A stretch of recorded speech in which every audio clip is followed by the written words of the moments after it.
ছোটবেলায় খেলতে গিয়ে এই গাছের পাতা ফলগুলো ছিঁড়ে ছিঁড়ে এত পরিমাণে ফেলে দিছিলাম, কিন্তু জানতামও না এটার ভর্তা কিংবা এটার রেসিপি যে এত টেস্টি।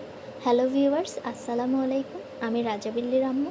আজকে নিয়ে আসলাম নতুন আরেকটা রেসিপি, কলা কচু পাতার ভর্তা।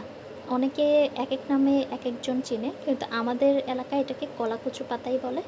তো অ্যাট ফার্স্ট আমি ফ্রাই প্যানের মধ্যে রসুন, তারপর পেঁয়াজ, কাঁচামরিচ এগুলো দিয়ে একটু ভালোভাবে ভাজা ভাজা করে নিলাম, কাঁচা গন্ধটা দূর করে নিলাম। তারপর আমি বেশ অনেকটুকু কলাকচু পাতার শাক সেই পাতাটা দিয়ে দিলাম, দিয়ে ঢাকা দিয়ে দিয়েছিলাম।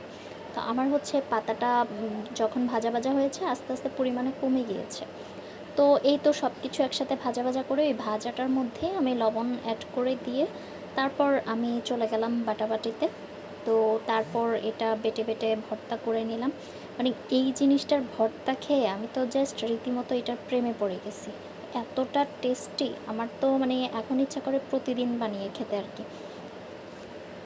ছোটোবেলায় অনেক মুরব্বিদেরকে দেখতাম যে এটা ছেঁচে ছেঁচে এটার রস আর কি খায়, মেবি ডায়াবেটিসের সমস্যার জন্য।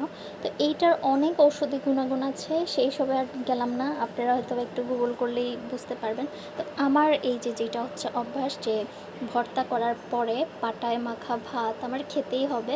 তো এক সাইডে আমার বড় বোন ছিল, তো আমি একটা নিয়ে ওকে খাইয়ে দিচ্ছিলাম আর একটা আমি খাচ্ছিলাম। এই তো, আল্লাহ হাফেজ।